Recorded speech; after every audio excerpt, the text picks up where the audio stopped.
செய்திக்கு ஆதாரமாக எல்லாருக்கும் தெரிந்த ஒரு வேத பகுதி, அடிக்கடி வாசிக்கிற ஒரு வேத பகுதி, அடிக்கடி வாசித்து நமக்கு மிகவும் ஸ்தோத்திரம் உள்வாங்கி கொண்ட ஒரு வேத பகுதி. அதிலிருந்து இன்றைக்கு தேவனுடைய செய்தியை நான் உங்களுக்கு சொல்ல விரும்புகிறேன். எடுத்தவர்கள் வாசிக்கலாம். லூக்கா எழுதின சுவிசேஷம் 10ஆம் அதிகாரம் 30ஆம் வசனத்திலிருந்து 35ஆம் வசனம் முடிய.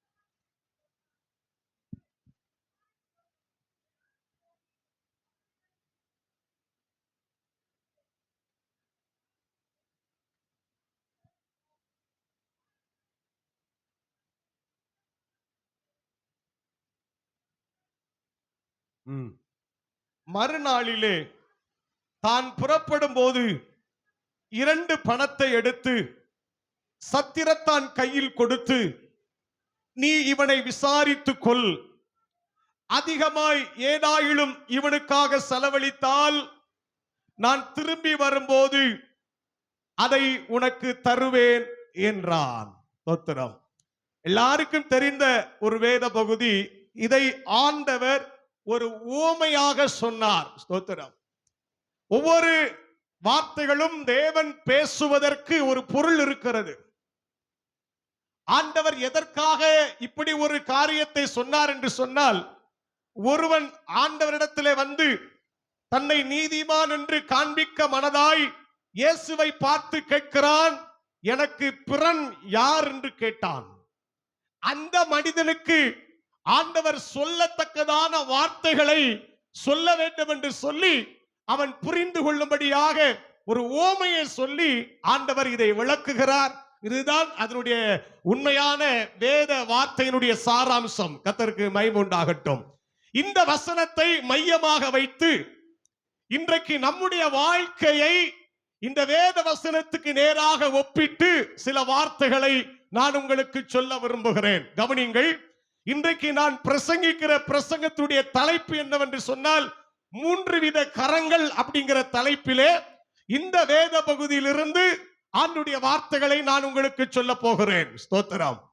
இந்த ஒரு மனிதன், அவனுடைய பெயர் அங்கே சொல்லப்படவில்லை, அவன் யார் என்று சொல்லப்படவில்லை, ஒரு மனுஷன் என்றுதான் வேதம் சொல்கிறது. ஒரு மனுஷன் எருசலேமில் இருந்து எரியோவுக்கு போனான் என்று ஆண்டவர் சொல்லுகிறார். ஸ்தோத்திரம். இந்த மனுஷன் 3 விதமான கரங்களிலே அவன் தஞ்சம் புகுந்தான். 3 கரங்களிலே அவன் இருந்தான் என்பதற்கு நான் வாசித்த வேத வசனம் ஆதாரமாயிருக்கிறது. முதலாவது, அவன் கள்ளர் கையிலே இருந்தான். 2வது, அவன் சமாரியானுடைய கைகளிலே இருந்தான். 3வது, அவன் சத்திரத்தானுடைய கையிலே இருந்தான். கர்த்தருக்கு மகிமை உண்டாகட்டும். மீண்டும் சொல்லுகிறேன். முதலாவது, அவன் யாருடைய கையில் இருந்தான்? கள்ளருடைய கையில் இருந்தான். 2வதாக, சமாரியன் அவனை தேடி வந்தபடினாலே அவனை மார்போடு அணைத்துக் கொண்டு அவனுக்கு செய்ய வேண்டியதை செய்யத்தக்கதாக அவனை தன்னோடு சேர்த்து கொண்டபடியினால் 2வது சமாரியனுடைய கையில் இருக்கிறான். 3வது, அந்த மனிதன் சத்திரத்தானுடைய கையிலே ஒப்பு கொடுக்கப்படுகிறான். இப்படி ஒரு மனிதன் 3 வித மனுஷருடைய கையிலே இருந்ததை இந்த வேத வசனத்தின் வாயிலாய் புரிந்து கொள்ள முடியும். இதைத்தான் இன்றைக்கு நான் உங்களுக்கு சொல்ல விரும்புகிறேன். நம்முடைய வாழ்க்கை அப்படித்தான் இருக்கிறது. ஸ்தோத்திரம். பிரியமானவர்களே, ஒரு விசுவாசி யாருடைய கரத்தில் இருக்கிறோம், ஒரு விசுவாசி எங்கே இருக்கிறோம் என்பதை புரிந்து கொண்டு நம்முடைய விசுவாச ஓட்டத்திலே ஓடுவதற்கு கர்த்தர் கிருபையும் பலனையும் தருவாராக. ஆமென் சொல்லுங்கள். அல்லேலூயா. ஸ்தோத்திரம். சரி, இப்ப வசனம் சொல்லுகிறது, ஒரு மனுஷன் எருசலேமில் இருந்து எரியோவுக்கு போகையில் கள்ளர் கையில் அகப்பட்டான். அவர்கள் அவன் வஸ்திரங்களை உரிந்து கொண்டு அவனை காயப்படுத்தி குற்றுயிராய் விட்டு போனார்கள் என்று வேத வசனம் ஆரம்பிக்கிறது. ஸ்தோத்திரம். பிரியமானவர்களே, கள்ளர் கையில் அகப்பட்டான். கள்ளர் கையில் அகப்பட்டான். ஸ்தோத்திரம். கள்ளர்கள் என்று சொல்லும் போது அது மனுஷனையும் குறிக்கிறது, பிசாசையும் குறிக்கிறது. கள்ளர் என்ற வார்த்தை மனுஷனையும் குறிக்கிறது, பிசாசையும் குறிக்கிறது. யோவான் எழுதின சுவிசேஷம் 10ஆம் அதிகாரத்திலே திருடன் திருடவும் கொல்லவும் அழிக்கவும் வந்தான் என்று சொல்லி ஆண்டவராக இயேசு கிறிஸ்து பிசாசை பார்த்து சொன்னார். அதற்கும் இந்த வார்த்தை தான் பயன்படுத்தப்படுகிறது. ஆக கள்ளன் என்று சொல்லும் போது அது மனுஷனையும் குறிக்கிறது, பிசாசையும் குறிக்கிறது. கவனிங்கள். ஸ்தோத்திரம். இவன் கள்ளர் கையிலே அகப்பட்டான் என்று வாசிக்கிறோம். இவன் கள்ளர் கையிலே அகப்பட்டான். அகப்பட்டான் என்ற வார்த்தை கவனிங்க. அகப்பட்டான் என்ற வார்த்தை ஒரு வேட்டைக்காரனுடைய கையிலே விலங்குகள் மாட்டிக்கொள்வது போல, ஒரு வேட்டைக்காரனுடைய கரத்திலே பறவைகள் சிக்கிக் கொள்வது போல, அல்லது ஒரு வலையிலே மீன்கள் அகப்படுவது போல இந்த மனிதன் இந்த கள்ளர் கையிலே என்ன செய்தான்? அகப்பட்டு கொண்டான். ஸ்தோத்திரம். கள்ளர் கையிலே அவன் அகப்பட்டான்.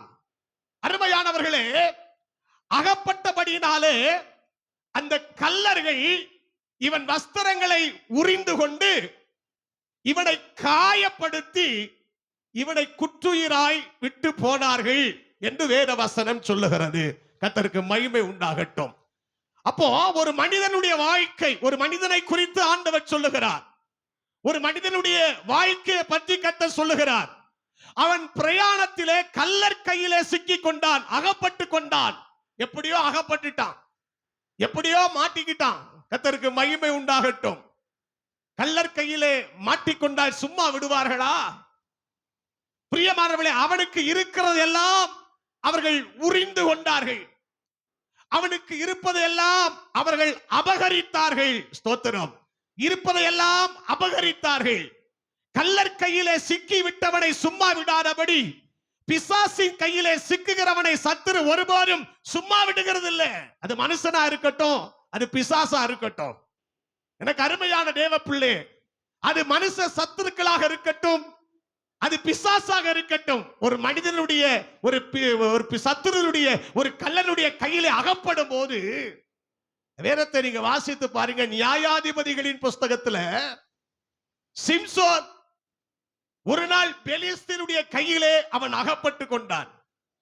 பெலிஸ்தீனுடைய கையிலே அவன் அகப்பட்டபடியினாலே அந்த பெலிஸ்தீர்கள் என்ன செய்தார்கள் தெரியுமா? அவன் கண்களை குருடாக்கி, ஸ்தோத்திரம், அவன் கண்களை குருடாக்கி அவன் கால்களுக்கு விலங்கு போட்டு, ஸ்தோத்திரம், அவனை காசா என்கிற இடத்திற்கு அவனை கொண்டு போய் அவனை மாவரைக்க வைத்தார்கள் என்று வேதத்தில் வாசிக்கிறோம். ஆண்டவருடைய கரத்தில் இருக்கிற வரைக்கும் அவன் பயன்பட்டு கொண்டே இருந்தான்.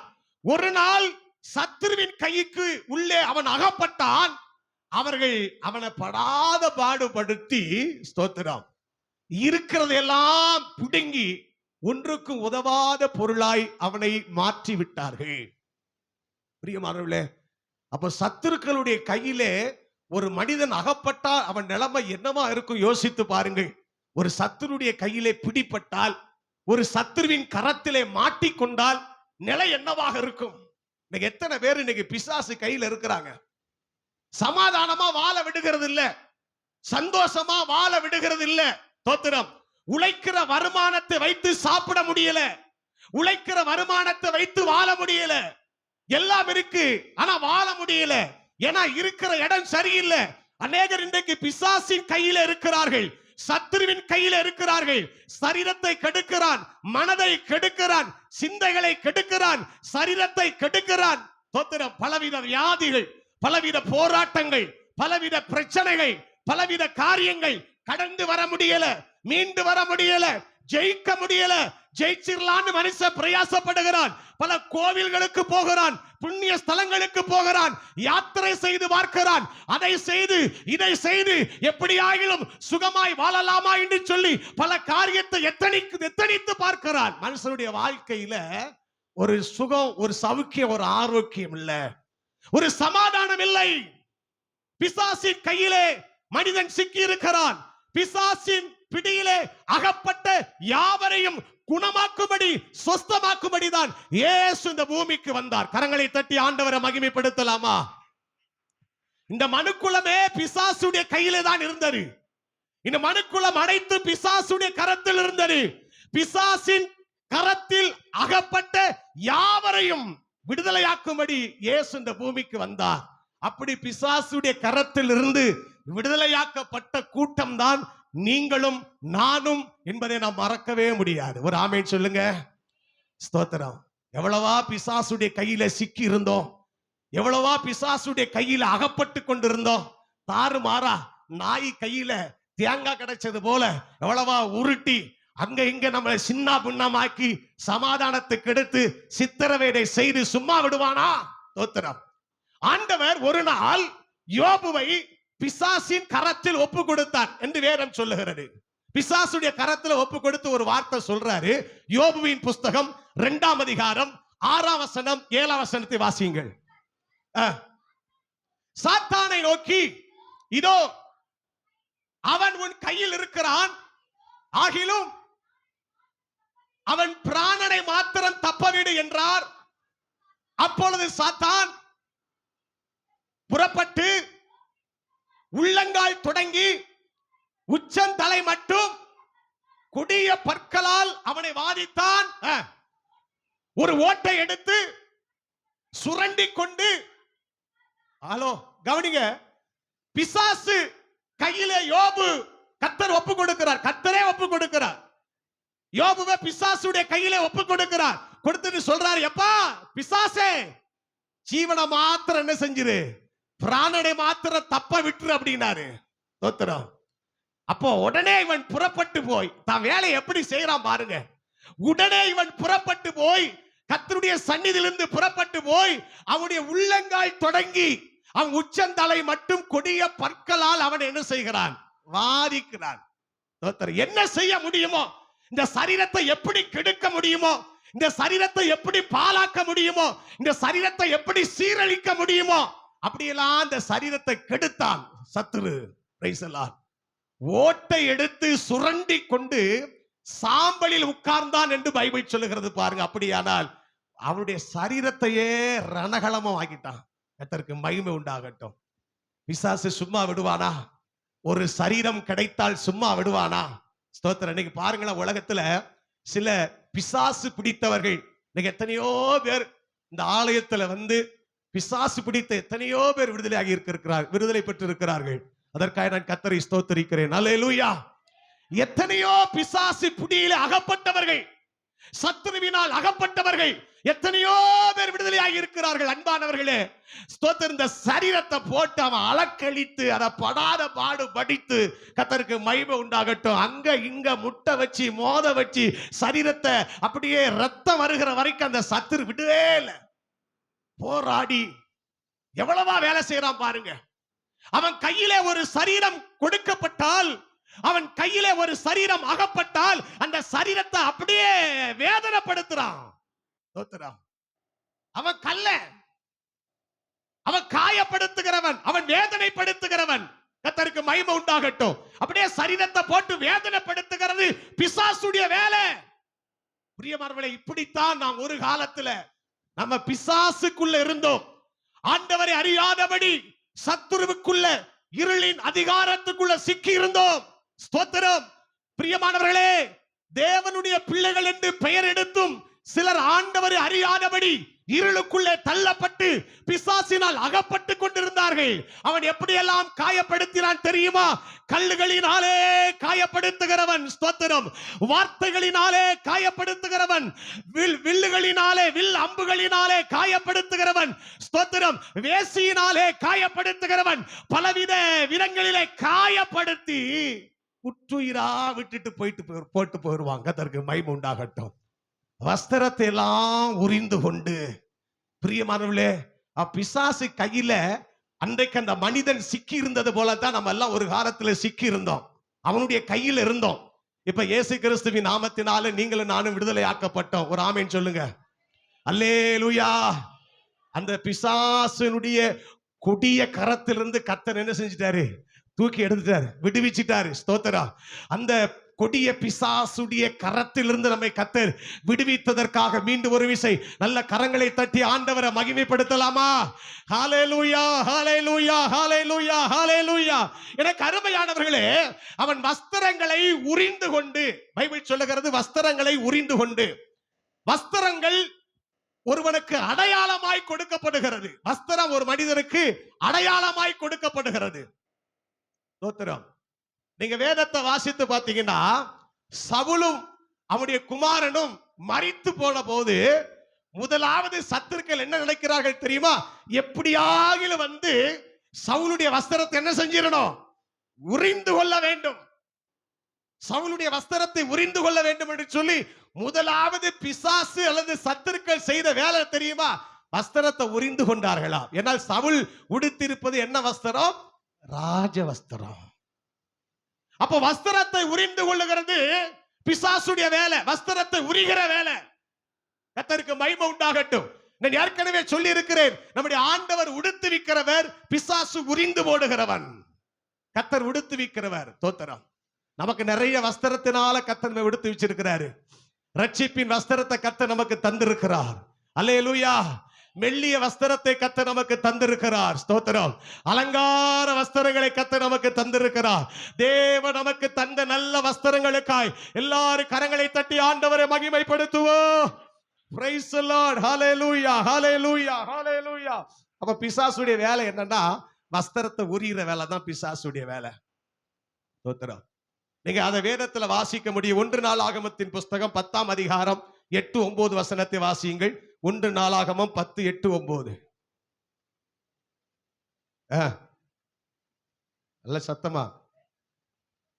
வெட்டுண்டவர்களின் வஸ்திரங்களை உரிந்து கொள்ள பெலிஸ்தியர் மறுநாளில் வந்தபோது கில்போவா மலையிலே விழுந்து கிடக்க கண்டு அவன் வஸ்திரங்களை உரிந்து, பாருங்க, சவுல் மரித்து போன போது அவன் வஸ்திரத்தை உரிந்தார்களாம். அதான் பரிசுத்த வேதம் சொல்லுகிறது, வஸ்திரத்தை காத்துக்கொள் என்று கர்த்தர் சொல்லுகிறார். உன் வஸ்திரத்தை காத்துக்கொள். கர்த்தர் உனக்கு தந்த வஸ்திரங்களை காத்துக்கொள். கர்த்தர் உனக்கு தந்த வஸ்திரத்தை இழந்து போகாத. பிசாசானவன் அந்த அடையாளத்தை மாற்ற பார்ப்பான். பிசாசானவன் அந்த அடையாளத்தை அழிக்க நினைப்பான். கர்த்தர் உனக்கு தந்த வஸ்திரத்தை இழந்து போகாதே. கர்த்தர் உனக்கு தந்த வஸ்திரத்தை இழந்து போகாதே. அல்லேலூயா. ஒரு சத்தம், ஒரு அல்லேலூயா சொல்லுங்க பார்க்கலாம். எனக்கு அருமையானவர்களே, அப்ப வஸ்திரத்தை பிசாசு உரிய நினைக்கிறான். கர்த்தருக்கு மகிமை உண்டாகட்டும்.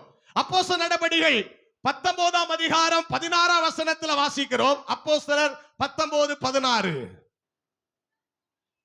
பொல்லாத ஆவியுடைய அவன் மேல் பாய்ந்து அவன் பாருங்க பலாத்காரம் பண்ணி அவர்களை மேற்கொள்ள அவர்கள் நிர்வாணிகளும் காயப்பட்டவர்களும் ஆகி அந்த வீட்டை விட்டு ஓடி போனார்கள். பிசாசு பிடித்த ஒரு மனிதன் இந்த 7 பேர், 7 யூதருடைய குமாரர் 7 பேரை அவன் என்ன செய்தானா, வஸ்திரத்தை உரிந்து நிர்வாணமாக்கினான். பிசாசு நிர்வாணப்படுத்துகிறவன். விசுவாசியே, சபையே, பிசாசு நிர்வாணப்படுத்துகிறவன். வஸ்திரத்தை உரிகிறவன் பிசாசு. கர்த்தர் உனக்கு தந்த ரட்சிப்பின் வஸ்திரத்தை இழந்து போகாதே. கர்த்தர் உனக்கு தந்த ரட்சிப்பின் வஸ்திரத்தை இழந்து போகாதே. கர்த்தர் உனக்கு தந்த பரிசுத்த வஸ்திரத்தை இழந்து போகாதே. கர்த்தர் உனக்கு தந்த மெல்லிய வஸ்திரத்தை இழந்து போகாதே. கர்த்தர் உனக்கு தந்த அலங்கார வஸ்திரத்தை இழந்து போகாதே. எழும்பு, எழும்பு சீயோனே, எழும்பு, உன் வல்லமையை தரித்துக்கொள், உன் அலங்கார வஸ்திரங்களை உடுத்திக்கொள் என்று பரிசுத்த ஆவியானவர் சொல்லுகிறார். வஸ்திரத்தை இழந்துடக்கூடாது. ஆண்டவருக்கு மகிமை உண்டாகட்டும். எப்ப வஸ்திரத்தை உரியலாம் அப்படின்னு பிசாசு எவனை விழுங்கலாம் என்று கெச்சிக்கிற சிங்கத்தை போல அப்படியே வகை தேடி சுற்றி திரிகிறான். எப்படிடா இவனை பிடிக்கலாம், எப்படி இவன் உடுத்திருக்கிற வஸ்திரத்தை உரிந்து போடலாம் என்று சொல்லி, வெறுமையாக்கலாம் என்று சொல்லி, அடையாளம் இல்லாமல் ஆக்கலாம் என்று சொல்லி, பிரியமானவர்களே, எத்தனையோ விதங்களிலே சத்துருவானவன் கழுகை போல பறந்து வருகிறான். சபையே, விசுவாசியே, எச்சரிக்கையாய் இருந்து பரிசுத்த ஆவியானவர் சொல்லுகிறார். ஆண்டவருக்கு மகிமை உண்டாகட்டும்.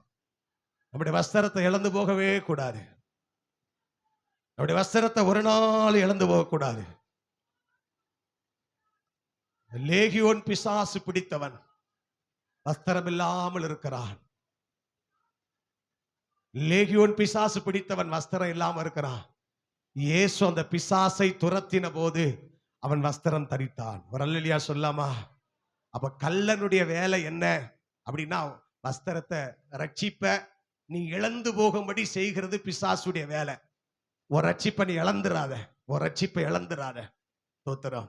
பிரியமானவர்களே, வஸ்திரங்களை உரிந்து கொண்டு அவன் என்ன செய்தானா? காயப்படுத்தினானாம். அவனை காயப்படுத்தினானாம். பிசாசு எப்படியெல்லாம் காயப்படுத்துவான் தெரியுமா? மார்க் 5ஆம் அதிகாரத்திலே அந்த பிசாசு பிடித்தவன் கல்லுகளினாலே தன்னை காயப்படுத்தினான். ஒரு கல்லை எடுத்து தன்னை காயப்படுத்தினான். காயப்படுத்துறது பிசாசுடைய வேலை. காயப்படுத்துறது கல்லுகளினாலே தன்னை காயப்படுத்தினான். ஸ்தோத்திரம். வில் வீரரால் சவுல் காயப்பட்டார் என்று வேதம் சொல்லுகிறது. காவலாளர்கள் என்னை காயப்படுத்தினார்கள் என்று சொல்லி மணவாட்டி சொல்லுகிறாள். உன்னத பாட்டின் புஸ்தகம் 5ஆம் அதிகாரம் 7ஆம் வசனத்திலே காவலாளர்கள் என்னை காயப்படுத்தினார்கள். பல விதங்களிலே காயத்தை உண்டாக்குறது பிசாசுடைய வேலை. பிரியமானவர்களே, இன்னைக்கு நிறைய பேர் பாருங்க காயப்பட்டு இருக்கிறார்கள். வெளியே தெரிகிற காயம் அல்ல. வெளியே தெரிகிற காயம் மறந்து போட்டால் அது ஆறி போகும்.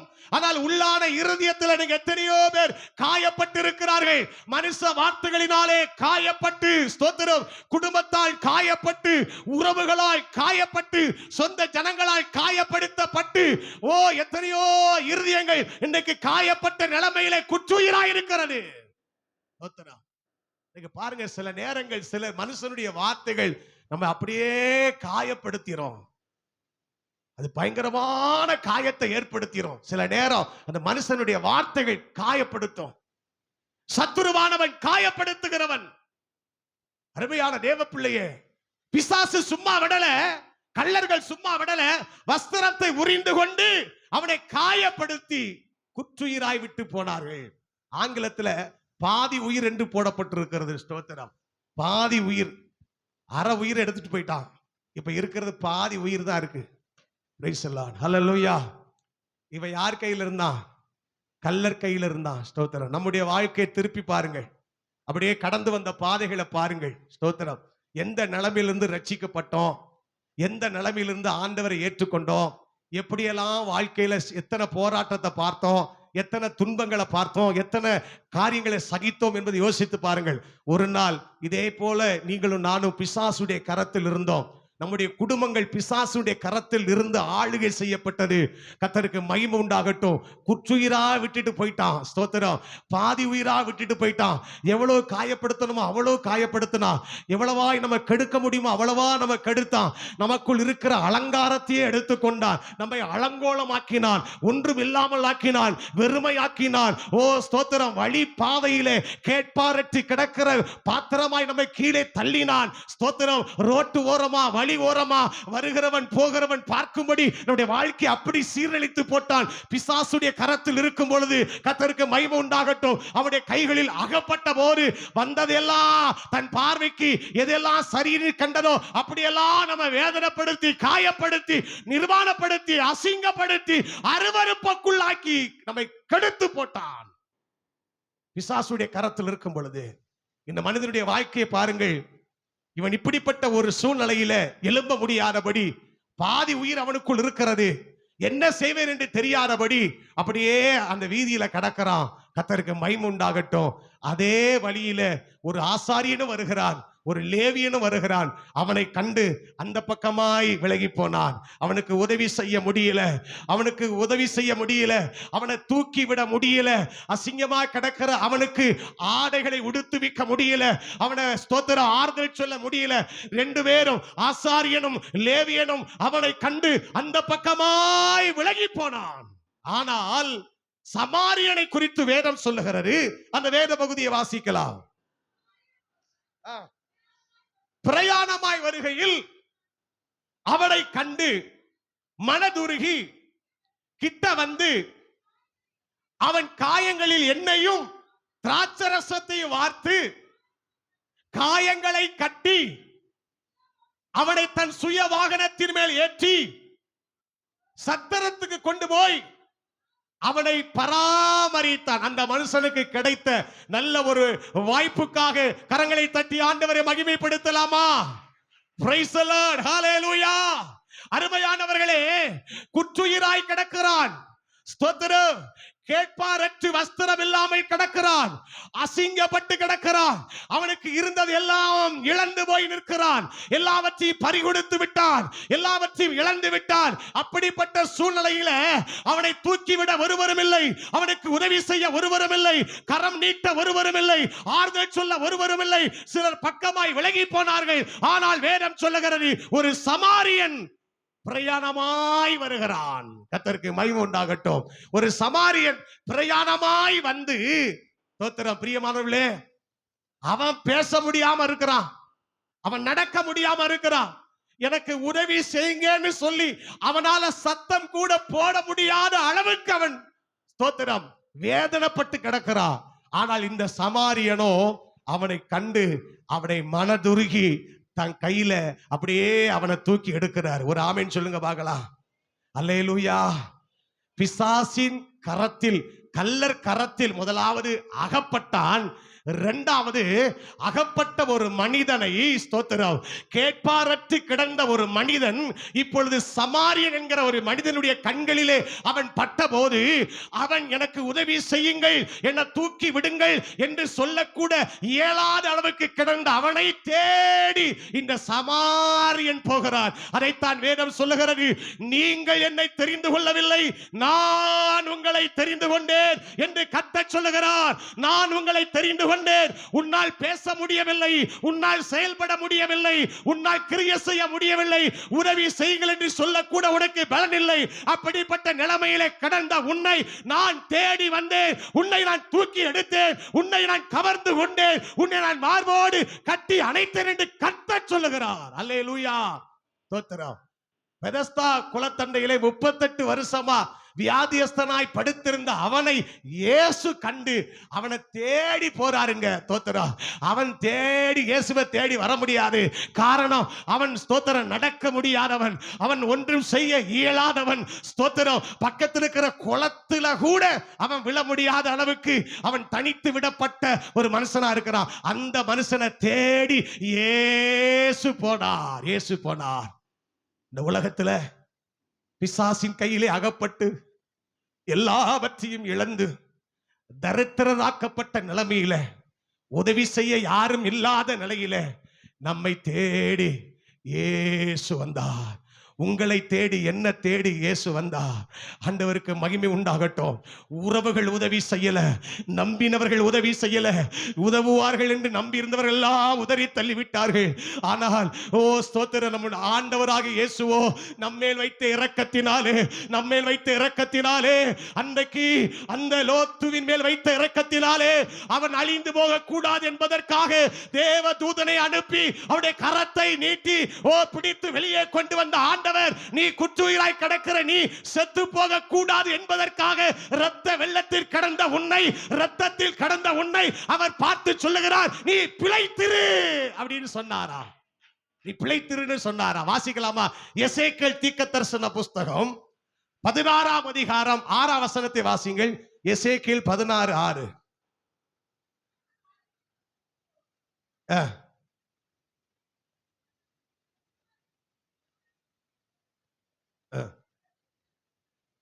பாருங்க, நான் முன் அருகே கடந்து போகும்போது மிதிக்கப்படுவதற்கு ஏதுவாய் நீ உன் ரத்தத்தில் கிடக்கிறதை கண்டு, உன் ரத்தத்தில் கிடக்கிற உன்னை பார்த்து பிழைத்திரு என்றேன். ஆண்டவர் சொல்றார் பாருங்க, பிழைத்திரு என்றேன். ஆம், உன் ரத்தத்தில் கிடக்கிற உன்னை பார்த்து பிழைத்திரு என்று சொன்ன. யாரும் சொல்லாத வார்த்தை ஆண்டவர் சொல்றார் பாருங்க.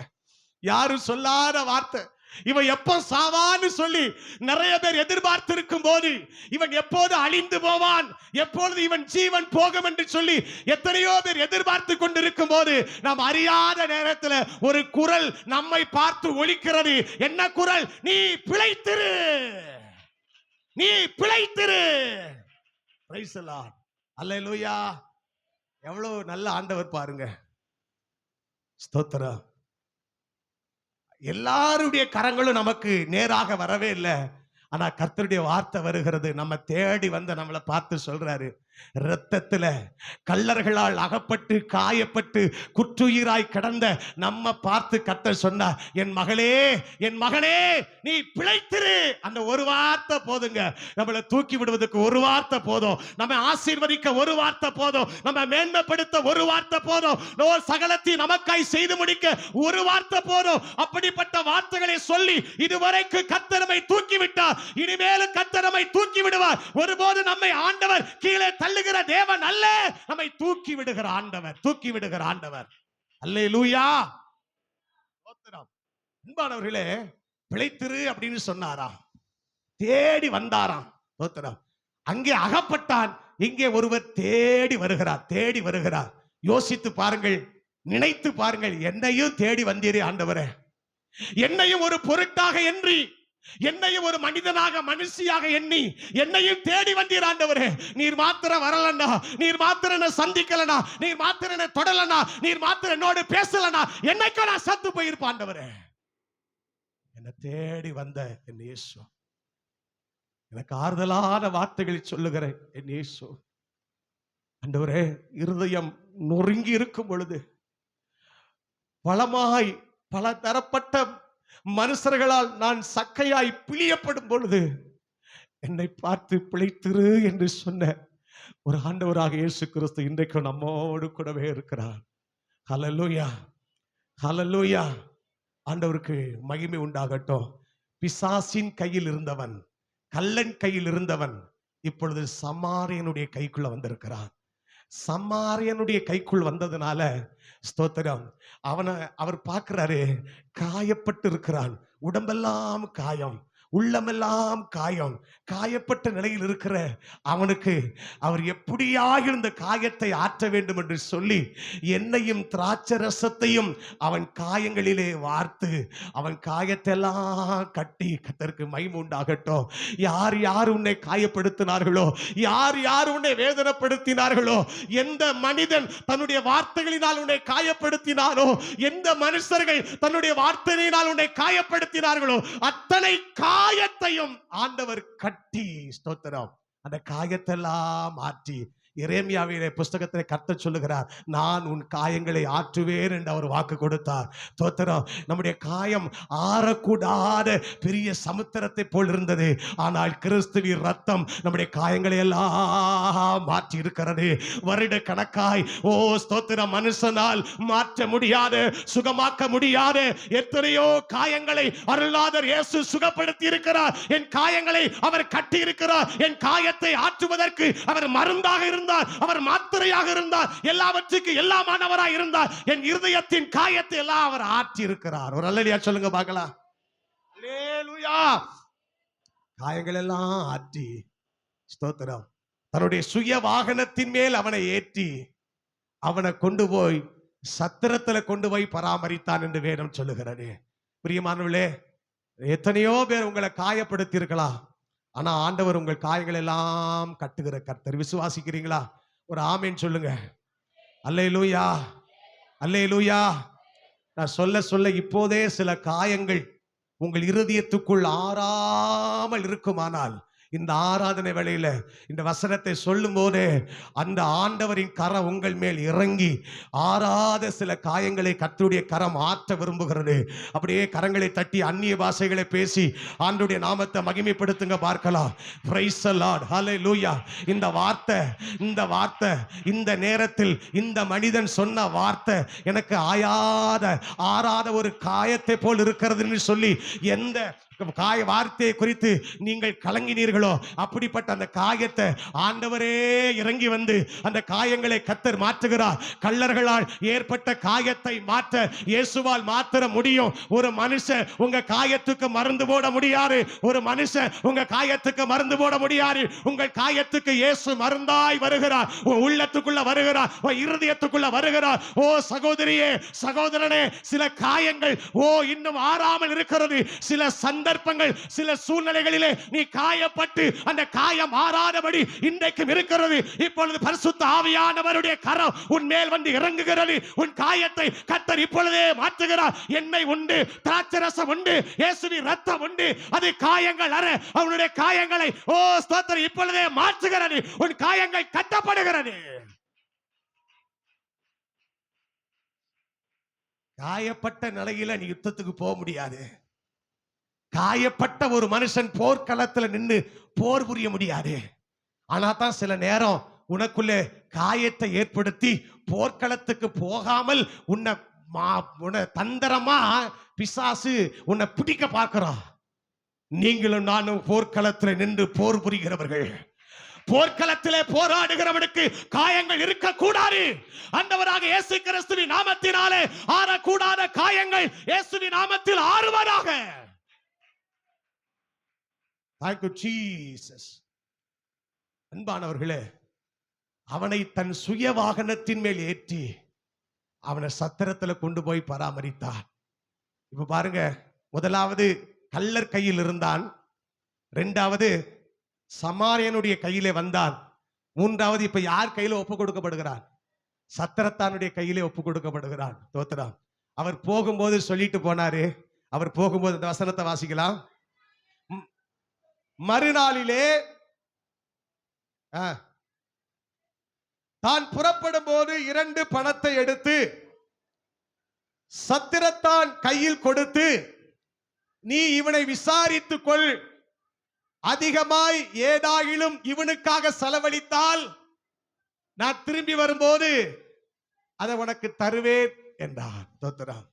இந்த சந்தர்ப்பத்துக்கு ஒத்தார் போல நம்முடைய வாழ்க்கை இருக்கிறது.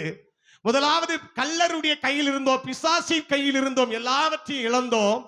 இப்போ சமாரியனை போல இயேசு கிறிஸ்துடைய கையிலே வந்தோம். காயங்கள் கட்டப்பட்டது, ஸ்தோத்திரம், ஆறுதல் வந்தது, சமாதானம் வந்தது, மகிழ்ச்சி வந்தது. நம்முடைய காயங்களை கட்டி நம்ம அப்படியே ரோட்ல போட்டு போகாம, ஸ்தோத்திரம், எந்த இடத்துல உன்னை எடுத்தனோ அந்த இடத்துல உன்னை போட்டுட்டு போறேன்னு சொல்லாம, நம்மை பராமரிப்பதற்காக, நம்மை பாதுகாப்பதற்காக, நம்மை விசாரிப்பதற்காக ஒரு நல்ல சத்திரத்தானுடைய கையில நம்ம ஒப்பு கொடுத்துட்டு போயிருக்கிறாரு. ஒரு ஆமென் சொல்லுங்க. அல்லேலூயா.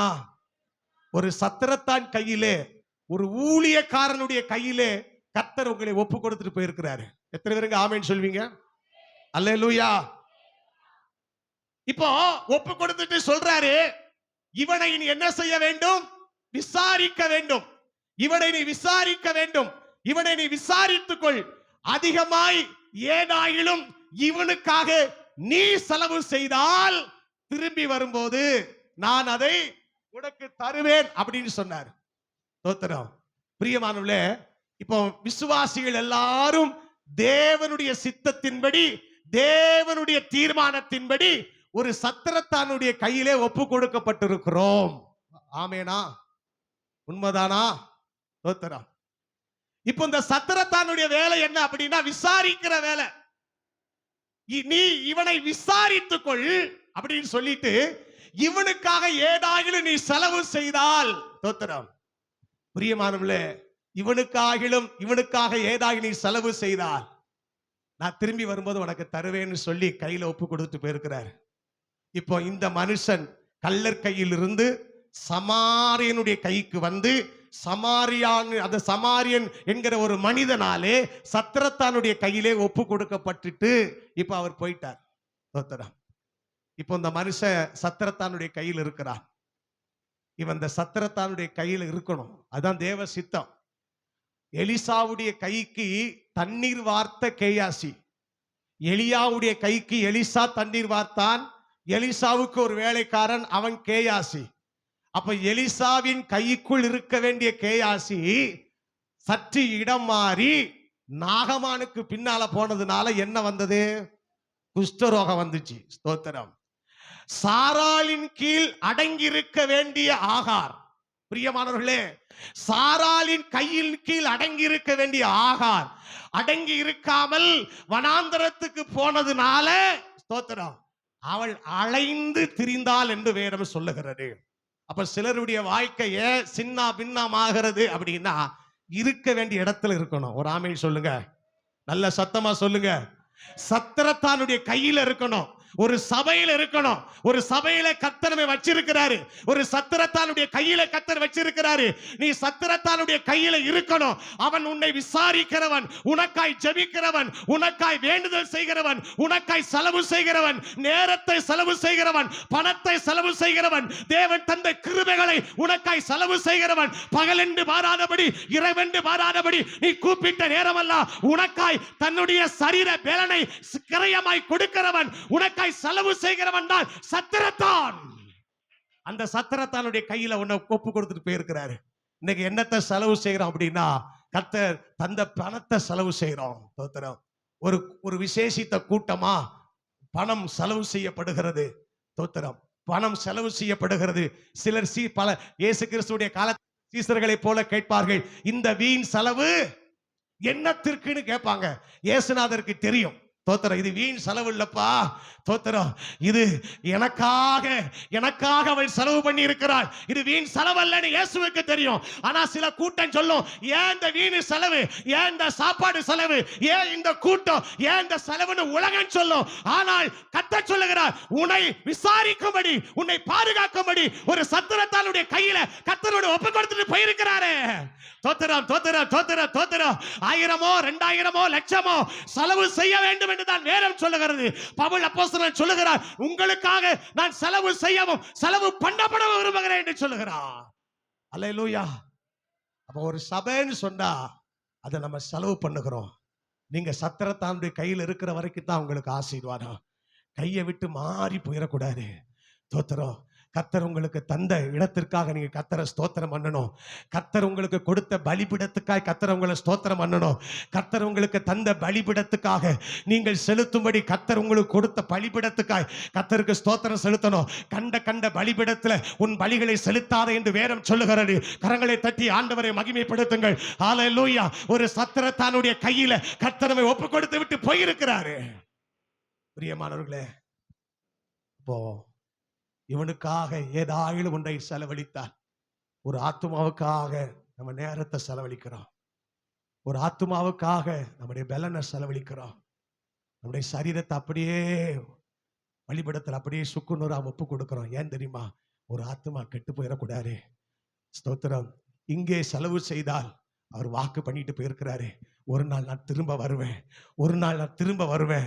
என்னெல்லாம் நீ எனக்காய் செலவு செய்தாயோ, எனக்காக என் ராஜ்யத்துக்காக என்னெல்லாம் செலவு செய்தாயோ, பணத்தை செலவழித்தாயா, நேரத்தை செலவழித்தாயா, உன் ரத்தத்தை செலவழித்தாயா, உன்னுடைய சரீர சுகத்தை நீ செலவழித்தாயா, உன்னுடைய சரீர பலனை எனக்காக செலவழித்தாயா, நீ செலவழித்ததுக்கெல்லாம் உனக்கு நான் திரும்ப தருவேன்னு சொல்லிட்டு போயிருக்கிறாரு.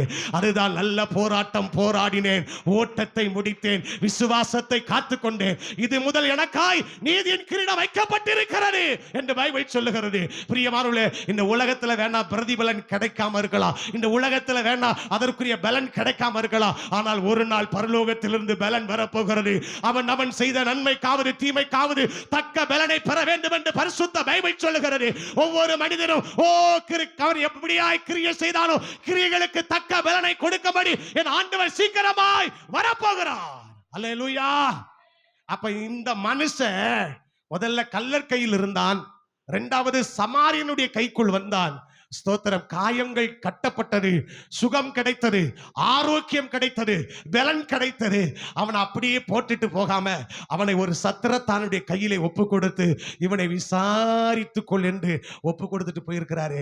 அதனால தான் நீ ஒரு வாரம் ஆராதனைக்கு வரலன்னா ஏன் வரலன்னு கேட்கிற. ஸ்தோத்திரம். நீ ஏன் வரலமா, நீ ஏன் கர்த்தருடைய சமூகத்தை இழந்து போன, நீ ஏன் கர்த்தருடைய சமூகத்துக்கு வரல, ஏன் கர்த்தருடைய பந்தியில பங்கெடுக்கல, ஏன் சபையோடு நீ ஐக்கியப்படல, ஏன் நீ சபை ஆராதனை இழந்த கேட்கிறோம். ஏன்னா கர்த்தர் தந்த பொறுப்பு, கர்த்தர் தந்த ஊழியம், கர்த்தர் தந்த சகல காரியமா இருக்கிறபடினால் விசாரிக்கிறோம், பொறுப்பெடுக்கிறோம், நேரத்தை செலவு செய்கிறோம். ஸ்தோத்திரம். ஆண்டவருடைய சமூகத்தில் நிற்கிறோம். சில நேரம் கர்த்தர் தூக்கத்தை வரவிடுகிறது இல்ல.